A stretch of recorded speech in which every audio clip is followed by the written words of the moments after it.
Alright, twins, and Lee, you know what I'm saying? Good afternoon, good evening, good night. You know what I mean? All my twins, man. Oh, good morning. I don't know when I'm gonna drop this. I might drop this like in like 5 o'clock, something like that. I don't know. The point is, though, we here, you know what I'm saying? Shout out Twin for the vid, you know what I'm saying? Y'all know Twin always got the W videos, you know what I'm saying? W stories, you know what I'm saying? So, yeah, I felt like watching something, you know what I'm saying? I seen Twin drop something. So, yeah, we're gonna go ahead and catch this little bud, you know what I'm saying? Appreciate your time. I don't really know too much about Buddy that he about to talk about. So yeah, we about to find out what's going on. You know what I'm saying? Follow me on G, follow me on Twitter. You know what I'm saying? Appreciate your We time. could get you a zip. We is not them to be played with. You know, Double R had more chains than a slave ship. I'm a real mob member, nigga. This shit too in me. I don't think the law gon' forgive us. We got too many. Freak burner jam, baby shook them. El hombre asesinado ayer en la placita de Santurce, identificado como Reyes de Jesús Rondón, de 27 años, residente en Filadelfia. Al occiso se le ocupó una identificación falsa y sobre $3,000 en efectivo. La policía no descarta se trate de un ajuste de cuentas por drogas. Los diablos de Lloren tenemos el caso y emprendido. Los títeres que matan gente ahora millonarios. Patroncito, vamos muertito. La mafia más cabrón de Puerto Rico. Mandamos en fila y las 7 me mama el bicho. Damn, they was on that. Puerto Rico, mandamos en fila y las 7 me mama el bicho. Tu hijo muerto tengo screenshot. La que se equivoque, no venga a tu hijo y ya casi te quito el bloque. Nigga said he gonna take his block. La que se equivoque, no venga a Nigga said you didn't get. Damn.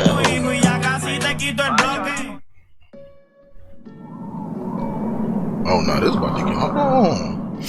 Hold on. Let me get comfy. Get a little. The River Wards is a region in Philadelphia, Pennsylvania, situated along the Delaware River, northeast of Center City. The term River Wards commonly refers to a collection of neighborhoods, including Fishtown, Kensington, Port Richmond, and Old Richmond. Positioned at the boundary between North Philadelphia and Northeast Philadelphia, the area is sometimes classified as part of either or recognized as its own distinct section. It is also occasionally referred to as Kensington/Richmond. Kensington is a predominantly low-income, working-class neighborhood that saw rising poverty levels following the decline of its industrial base in the 1960s due to deindustrialization. Disinvestment and neglect have led to high rates of abandoned properties in some areas, prompting grassroots efforts from residents to address these challenges. At the same time, the southern sections of Kensington have undergone significant gentrification in recent years. Life in Kensington is not easy, but it wasn't always like this. Back in the day, there was an economic boom in Philly, but a downturn in manufacturing happened here in the 60s and 70s. And those employment needs soon dried up. By 1975, about 75% of those industrial jobs and businesses were gone.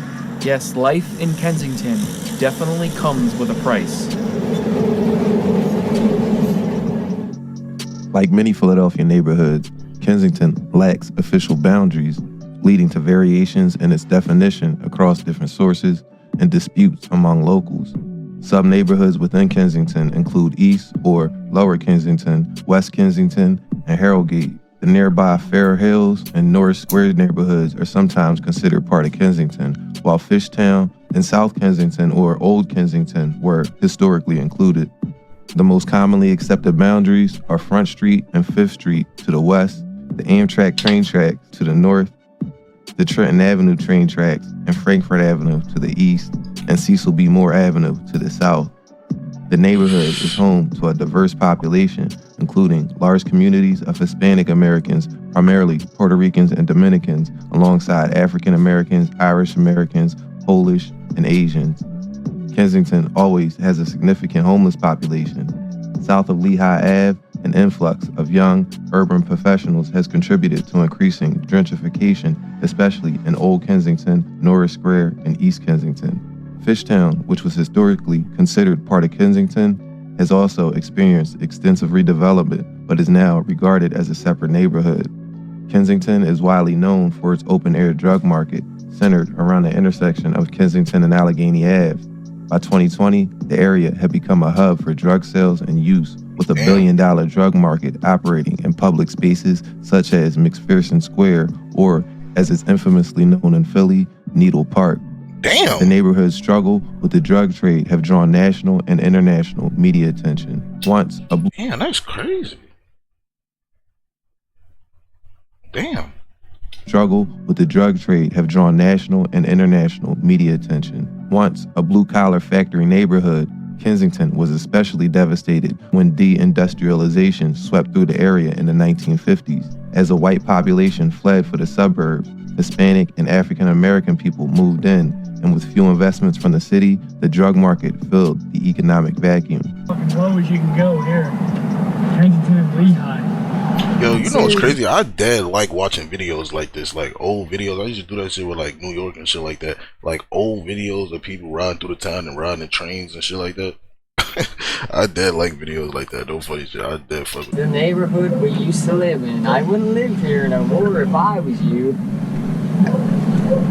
The narrator is by Tasmanian Devil. But that shit just is so crazy to see how shit used to look and shit like that. That shit is crazy. Houses transformed into drug dens, factories into spaces to shoot up, and rail yards into homeless encampments. Most residents, many of them immigrant families who had to come to Kensington for a better life, did not have the means to move. In the early 2000s, Dominican gangs started bringing in Colombian heroin that was not only purer, but much cheaper than the heroin imported from Asia, which historically predominated. I mean, you have a big section, a pretty big section of Philadelphia that is just going down. I mean, these abandoned homes, people not able to keep their house up. I mean, you got people living in these, in these homes. I mean, they're being turned into shooting galleries. Crime happens, rape, muggings, prostitution. We're surrounded by what was a heavy industrial area. And as you look around now, the factories are just shells. So the economy is gone. Fight down, fight down. In the Badlands, even the cops have street names. His is Batman. Don't run, don't run. His nickname Batman? Names. His is Batman. Don't run, don't run, don't run. Y'all know the deal. Don't run. Ladies, don't run. Listen, we know who you are. I know who you are, don't you? Yeah. All right then. So if I wanted you, I could have you, right? Right. So, that's true. So we just viewing, maybe this can help us get you some help. You know what I mean? If you ever decide you want some help. Kensington's decentralized market kept competition high and prices low. Most corners were run by small, unaffiliated groups of dealers, making the area difficult to police. If a dealer was arrested, there was always someone there to replace him. The Philadelphia prison system has become the largest provider of drug treatment in the city. The police have realized that they can't arrest the problem away, and they spend many of their calls reviving drug addicts with Narcan and overdose reversal spray. The DEA focused on the high-level drug traffickers, not the guys working on the street, but the arrests did little to curb the demand. It's known in Philly as the Badlands. Amber and Cambria is one of the corners in Kensington that has made a lot of money off the drug trade over the years. We could get you a zip. We is not them to be played with. Double R had more chains than a slave ship. This is Reyes de Jesus Rondon, known as Ruger Ray on the streets. The nickname speaks for itself, as they didn't call him Ruger for nothing. He's from Belmore Street, right by Amber and Cambria. On December 7th, 2015, around 1:23 p.m., two Philadelphia police officers were conducting surveillance from the third floor of an old school building near the 2000 block of Rush Street in Philadelphia. One of the officers testified that the neighborhood was a, quote, high crime, high shooting area with a lot of narcotics and a lot of shootings, unquote. Police observed Ray, or Rondo, standing around with three companions about 50 to 75 feet away on the same side of the street below, near a Pontiac Grand Prix. The officers said he saw Ray reach into the Grand Prix and retrieve a black handgun and place it on the left side of his waistband and cover it up with his shirt.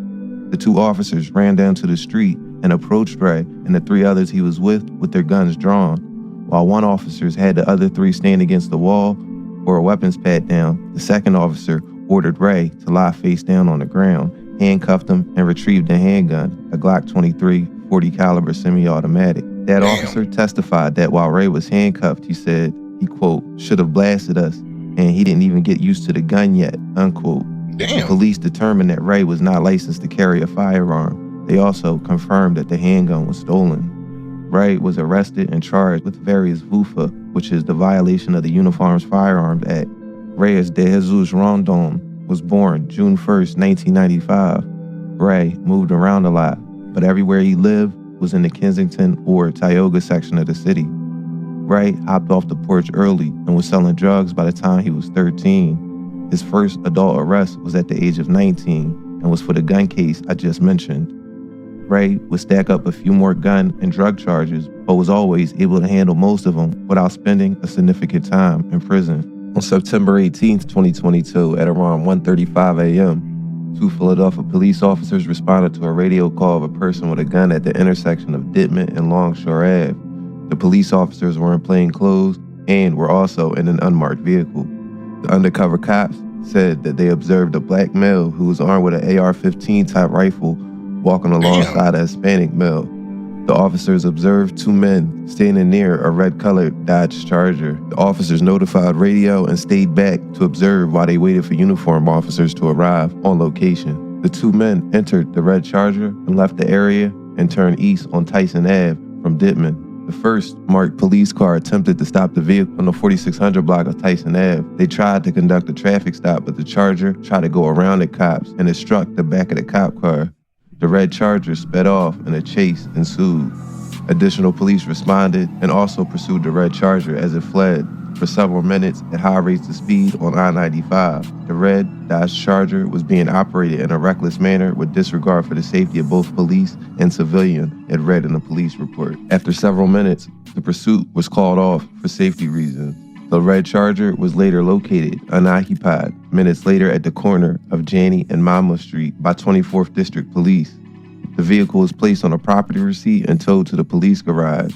The black male who was seen initially by the undercovers holding the AR-15 type rifle was later located right back at Dittman and Longshore.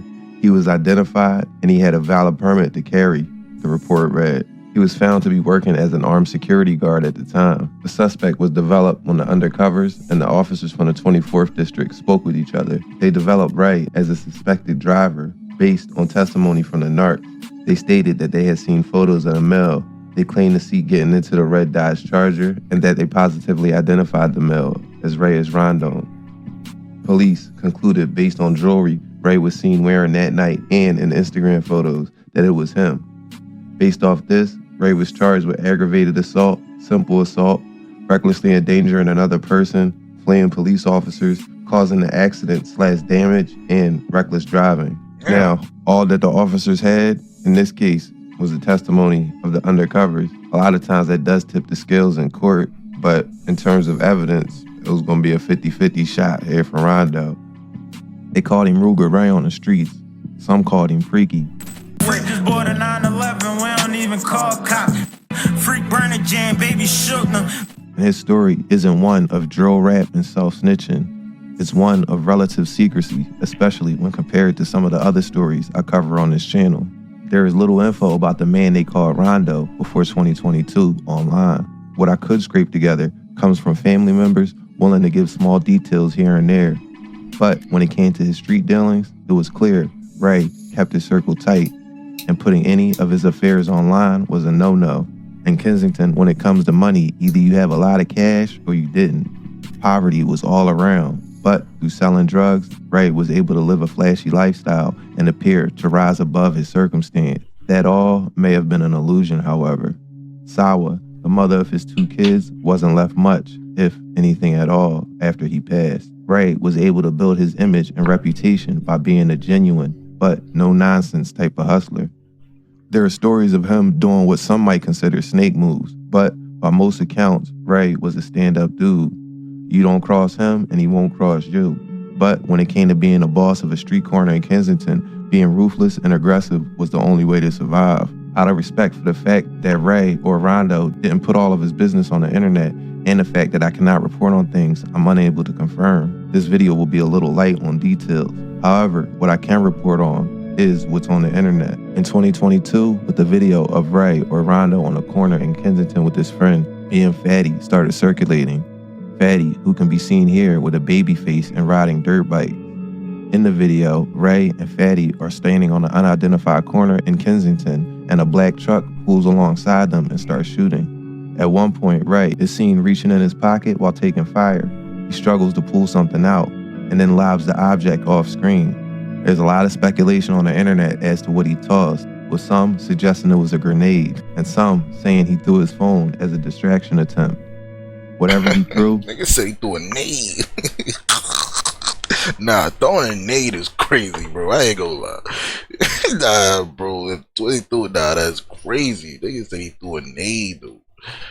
Nah, that's crazy. And some saying he threw his phone as a distraction attempt. Crazy. Whatever he threw, he went right to Instagram to troll his ops about missing him. Crazy. Here, you can get a glimpse of the type of attitude Ray took towards things that was going on.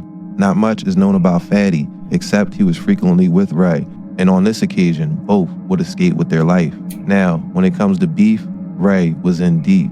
Whether it was holding down and taking or keeping control of drug corners or avenging murders, Ray was rumored in a lot of stuff.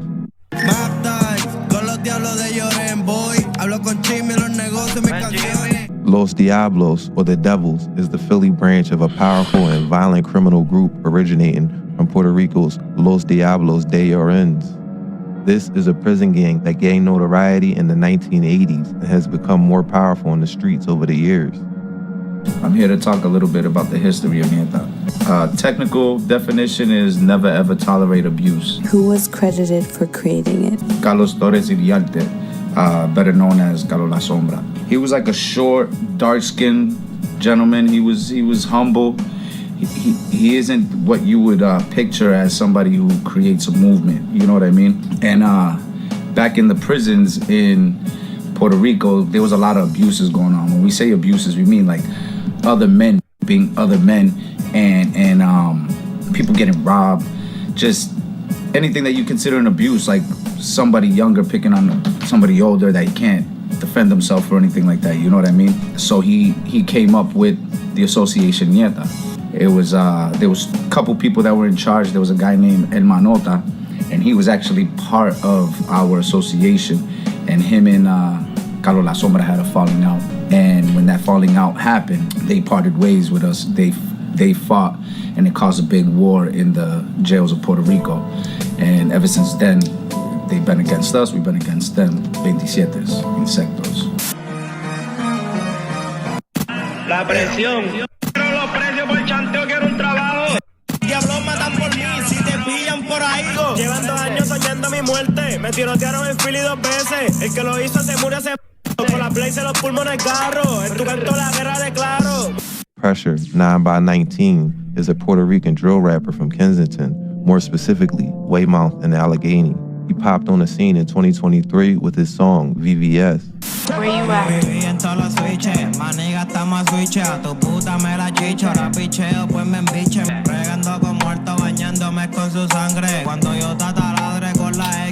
What's one say? What you want? Con muerto bañándome con su sangre. Cuando yo taladre con la X que no falla. Voy a llenar de roti de lim, me bebo 2 rayas. Rican drill rap gets hundreds of thousands of views. Some videos get millions for artists like Pressure. Another Rican drill artist is Sombra.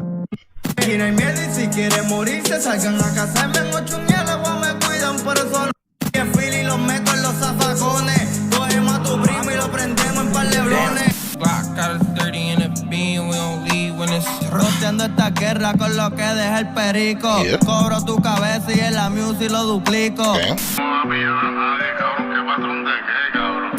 Patroncito, va muertito. Te pato la cara con mi Draco y lo repito. Sombra and Pressure both rep Los Diablos. Sombra is the nephew of a popular producer on the island named Chronic Magical, who grew up with the artist named The Secret Weapon, who was a star on the island. Sombra grew up in Philly and learned the American street codes where he fit right in. He learned how to drill rap, and his ties to Pressure and Los Diablos is what ties him to the story. Both artists are cool with Skrilla and YBC Duel. Los Diablos is a gang that alludes to dark religious vibes of Santeria and Palo, similar to Skrilla. Vamos a ver quién es más guapo. Mencionando muerte en mis canciones, estoy flow Skrilla. Hablo miel de guapo, que estos puercos me están seteando. 4 chivos, ofréndame. Me quité con Travis Scott, estoy casando con un chango. 10 peines en una glow y 4 son de 22. Puerco me están seteando. 4 chivos, ofréndame. Me quité con Travis Scott, estoy casando con un chango. 10 peines en una glow y 4 son de 22. Their main ops in Philly are 7th and Tioga, or La Siete. The 7th has ties to the islands as well. The drug trade was one route of making money for young men that moved back and forth between Philly and the island. Drill music is quickly becoming another. Puerto Rico is a beautiful island with an abundance of culture and history. A traveler's paradise today, Puerto Rico wasn't always as relatively safe as it is today. The existence of apparent no man's lands areas in which all manner of criminal activity could take place without any sort of police control among particularly lower class communities caused widespread concern in the 1980s. The use of automatic weapons and other arms to directly fight back against law enforcement became a popular problem as well. From 1993, widespread concern in the 1980s. The use of automatic weapons and other arms to directly fight back against law enforcement became a popular problem as well. From 1993 to 1996, the government confiscated a total of 10,017 illegal firearms during their efforts. As well, the total number of murders in Puerto Rico nearly doubled from 1987 to 1994, increasing from 509 to 995, respectively. These trends received massive interest in the island's news media. Perceptions of widespread crime fueled political turmoil and increased pressure on authorities to intensify their efforts, often resulting in harsher anti-drug crackdowns.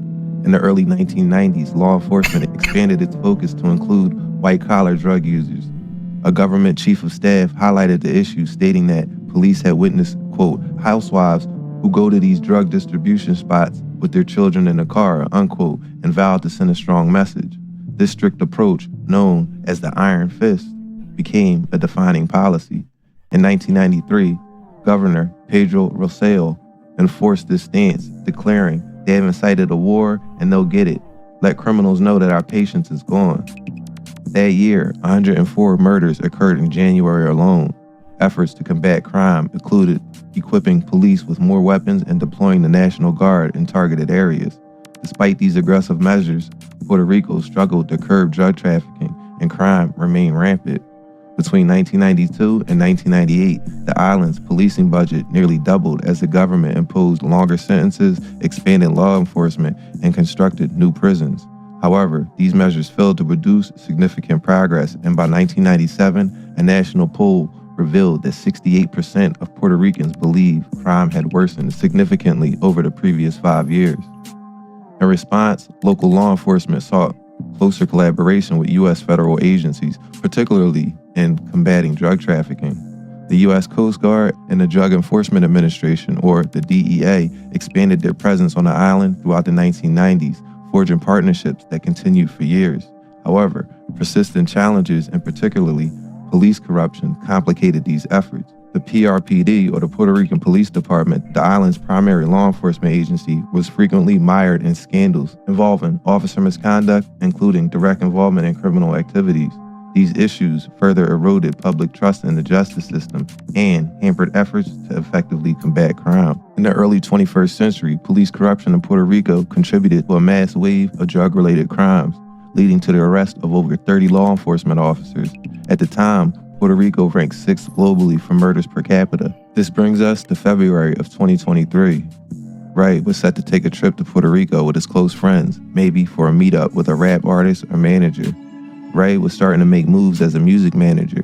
In 2022, he started to be seen with some of the hottest rap artists in the Philly drill scene like Leaf Ward and OT7 Quanny. Skrilla picking a side against Quanny might have something to do with this, or might not. But after Ray died, Skrilla and Quanny seem to make up, so make of that what you will. Anyway, Ray could be seen in numerous Leaf and Quanny videos, like I said, and he was starting to make connections in the rap game. I'm a real mob member, nigga, this shit too in me. I don't think the law gon' forgive us, we got too many. The line don't count the money no more, I really could short him. I got some money now, when my brother fell, I just caught him. His trip down to Puerto Rico was seen as a business trip. Only one problem, he wasn't going to make it back. Controlamos la calle, la metro Santurce, todas quieren los diablos llorar. Esquima adentro la disco y tengo la corte en el Saint Laurent. Police reported on February 6, 2023 that the man killed on Tuesday in front of the iconic avocado trees in Santurce's Plaza was identified as 27-year-old Reyes de Jesus Rondon. Reyes, a Dominican living in Philadelphia, was identified as an artist manager in the Puerto Rican news reports. In the shooting, 2 people were injured by direct impact and 2 others by bullet fragments. Among the injured were 2 women and 2 men. None of the injured were identified and 2 of them were transported to a hospital, while the other 2 were treated at the scene and were not transported due to only having minor injuries. Agents assigned to the Homicide Division of the San Juan CIC took charge of the investigation together with the prosecutor on duty. A man was caught by news cameras being arrested about 20 minutes away, minutes after the shooting. La policía dice que ellos están ahora investigando supuestamente 2 celulares que tenía la víctima en el momento de cuando ocurrió este crimen y también ahora tienen bajo la mira lo que viene siendo un vehículo que ellos están investigando que posiblemente está vinculado a este crimen. La policía identificó a Reyes de Jesús Rondón como el hombre que fue encontrado mortalmente baleado este miércoles 8 de febrero en el popular establecimiento La Placita, en el sector de Santurce, en San Juan, Puerto Rico. Encontraron su cuerpo baleado con cerca de 15 disparos. Según las autoridades de la isla, el hombre de origen dominicano, quien residía en Filadelfia, se identificaba como un supuesto manejador de artistas urbanos y revelaron que él no estaba solo cuando fue asesinado. En cuando surgen las detonaciones, la persona que viene a rapar con él sale corriendo y la persona que hay muerta. Esta tarde, familiares de la víctima llegaron hasta el Instituto de Ciencias Forense en Río Piedras para identificar el cadáver. La policía explicó que el hombre estaba hospedándose en un Airbnb en San Juan. Revelaron que este vehículo que fue encontrado abandonado y quemado en Caimito ahora se suma a los indicios de la investigación. Dicen que el auto podría ser el Honda en que los pistoleros se transportaban. Los detectives ahora buscan a la persona con quien Reyes se encontraba en Puerto Rico. Si diéramos con esa persona que la podemos entrevistar, nos puede arrojar luz de qué hacían en Puerto Rico, con quién se estaban relacionando, qué tipo de negocio estaban haciendo, si alguno, sí, sería sumamente importante. Y aunque el motivo de la balacera aún está bajo investigación, las autoridades en San Juan le expresaron a nuestra cadena hermana de Telemundo en Puerto Rico que es posible que el crimen se trate de un ajuste de cuentas. Divulgaron que Reyes estaba siendo investigado por presuntos vínculos al narcotráfico. Tenemos una información que no la hemos corroborado, pero sí se dice que estaba trabajando en grandes proporciones. Mientras en Filadelfia existen documentos públicos que señalan que Rondón había sido arrestado en el pasado. Cabe destacar de que las autoridades en Puerto Rico dicen que van a estar trabajando con los agentes federales para poder esclarecer este caso. Nosotros, por nuestra parte, por supuesto, le vamos a estar trayendo cualquier novedad sobre este caso. Back in Philly, almost immediately, a page called Philly Death Row had the gruesome picture of Ray laying on the steps of the plaza within hours of his death. Whoa. Damn, stay out them streets, twins. All my twins, man, stay out them streets. Back in Philly, almost immediately, a page called Philly Death Row had the gruesome picture of Ray laying on the steps of the plaza within hours of his death. Make up your own mind as to how this played out. How Ray is shot in Puerto Rico, and within hours, a Philly blog page has the pictures. Philly Death Row also had an immediate narrative fed to him by the people who sent him the picture. And as someone with no journalistic integrity, he immediately posted this possibly misleading and defamatory info. I'll show the post and you can pause and read it if you want, but I wanted to be clear that this has not been vetted or verified at all by me, and it's not being reported by me. One thing that did pique my interest, however, that I could actually look into was a mention of an artist named Young Chimmy. Young Chimmy is a super mainstream artist from Puerto Rico, and his connection to Los Diablos was not apparent before Ray's murder. But after Ray's death, it became abundantly clear that Chimmy was associated with Ray's ops in Philly. Countless music videos have been released by Pressure, Sombra, and Chimmy with lyrics that can be interpreted as disses towards Ray. Los diablos de Lloren tenemos el caso bien prendido. Cambiamos el juego y ahora somos empresarios. Líderes que matan gente ahora millonarios. Patroncito, patroncito, vamos muertito. La mafia más cabrón de Puerto Rico. Mandamos en fila y las 7 me mama el bicho. Horrible, tu hijo muerto tengo screenshot. No venga a tu hijo y ya casi te quito el bloque. Roteando esta guerra con lo que deja el perico. Cobro tu cabeza y en la music lo duplico. Cabrón, no le paro, soy el nene de mis patrones. Le juro por mami que a su hijo que me emblone. Por ti palo y no te duermas, mi alma, aquí todo el mundo vive en guerra.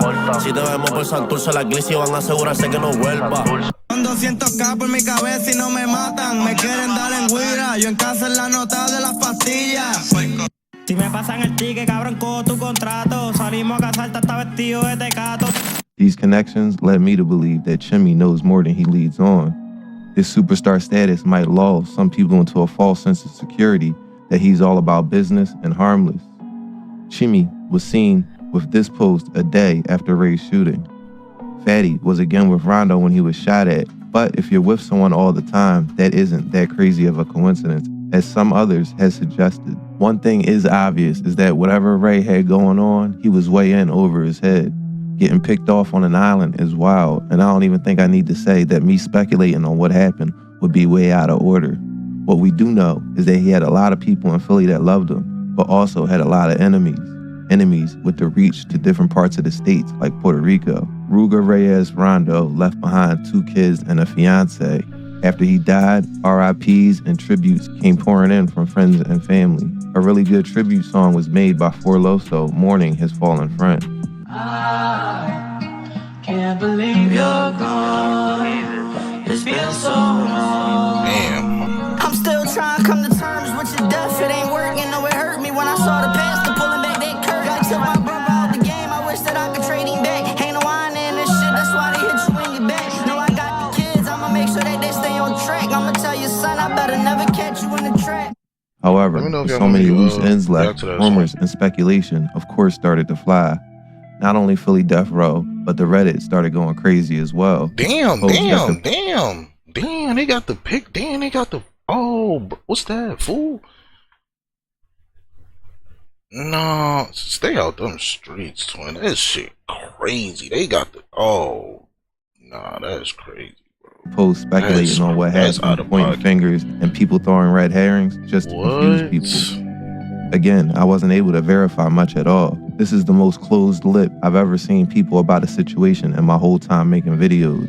The process is usually like this. I'll have a piece of unverified info. I'll reach out to someone close, whether it be parents, aunts, cousins, whatever. But someone is usually willing to talk. But this time, it wasn't that people didn't want to talk to me. It was almost as if something was stopping them from speaking with me, like an ongoing threat of violence. But that doesn't really make sense either, because all my sources remain anonymous. And for the smartass that right now is saying, it's none of your business, that's why they aren't talking. Yeah, you would think that, right? One thing you learn quick in this line of work is that people love to talk. Rappers love to have their stories told. Friends like to hear their other friends' stories told. Or even family members just wanting the story to be told right. The amount of people that speak openly with me always shocks me. But like I said, this time was different.